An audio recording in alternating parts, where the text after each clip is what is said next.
Salut les amis, abonnez-vous à notre chaîne pour nous soutenir. Fermez les yeux et imaginez. Un week-end ordinaire. Rien ne laisse présager les montagnes russes émotionnelles qui m'attendent. Mon frère, appelons-le David, avait invité son colocataire, appelons-le Elias. David et moi sommes très proches, mais je connaissais à peine Elias. Il devait juste rester quelques jours, un invité inoffensif. Personne n'aurait pu deviner que ce week-end allait tout changer. Elias était différent des hommes que je rencontrais habituellement. Il avait une aura douce, une profondeur mélancolique dans ses yeux qui m'a immédiatement captivé. Sa façon de parler, ses gestes, tout en lui dégageait une vulnérabilité qui m'attirait d'une manière inexplicable.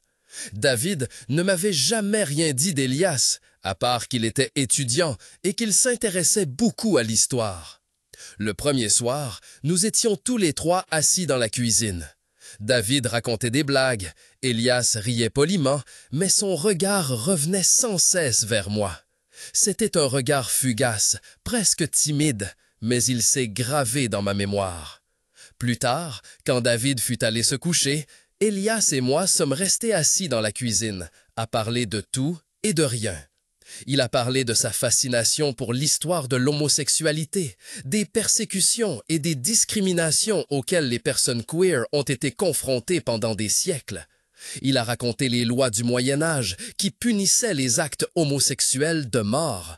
Il a parlé du tristement célèbre paragraphe 175 du Code pénal allemand qui criminalisait l'homosexualité et n'a été complètement abrogé qu'en 1969. Il a décrit les lieux de rencontres secrets, les messages codés, les signes de reconnaissance cachés que les personnes queer devaient se donner pour survivre dans un monde hostile. Ces mots étaient si poignants, si passionnés que je l'écoutais captivé. Je ne m'étais jamais vraiment penché sur ce sujet, il était toujours resté quelque chose d'abstrait. Mais Elias a insufflé de la vie à l'histoire, l'a rendue tangible et m'a touché au plus profond de mon cœur. Il a parlé du désir d'acceptation, d'amour et de sécurité que les personnes queer ressentent depuis toujours. Au fil de la soirée, notre conversation est devenue plus personnelle. Elias m'a raconté sa propre histoire, son coming out, les difficultés auxquelles il avait été confronté.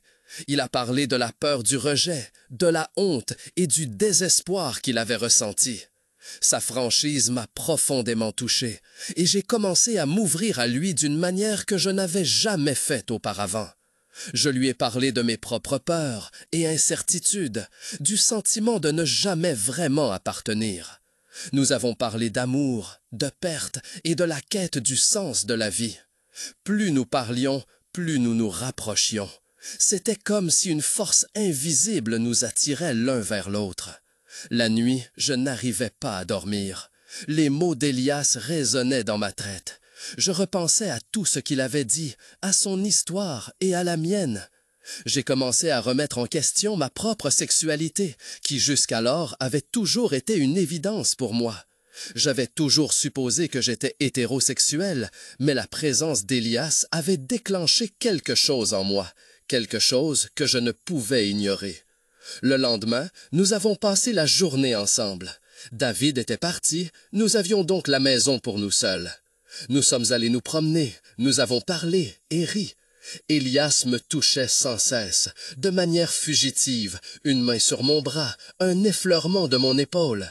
Chaque contact envoyait un frisson dans mon corps. Le soir, alors que nous étions de nouveau assis dans les cuisines, c'est arrivé. Elias s'est approché, a pris mon visage entre ses mains et m'a embrassé. C'était un baiser doux, tendre, mais il était plein de passion et de désir. J'ai répondu au baiser, et à ce moment-là, j'ai su que ma vie avait changé à jamais. C'était comme si un mur s'effondrait en moi, un mur que j'avais construit pendant des années. Je m'étais toujours caché de mes propres sentiments, j'avais peur de ce que les autres pourraient penser. Mais dans les bras d'Elias, je me sentais libre, accepté et aimé. Le week-end avec Elias a été une révélation pour moi.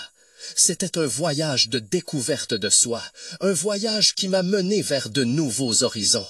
Ce fut une expérience qui a marqué ma vie à jamais. J'ai découvert une facette de moi dont j'ignorais l'existence. Ce qu'il est advenu d'Elias et moi, c'est une autre histoire. Mais ce week-end, ce court week-end intense, restera gravé à jamais dans ma mémoire. C'était le week-end où je me suis trouvé, le week-end où j'ai appris que l'amour ne connaît pas de limites, le week-end où le colocataire de mon frère a changé ma vie à jamais. Et c'était le week-end où j'ai commencé à comprendre l'histoire de l'amour dans toutes ses facettes. L'histoire de l'amour queer, une histoire aussi riche et diverse comme la vie elle-même.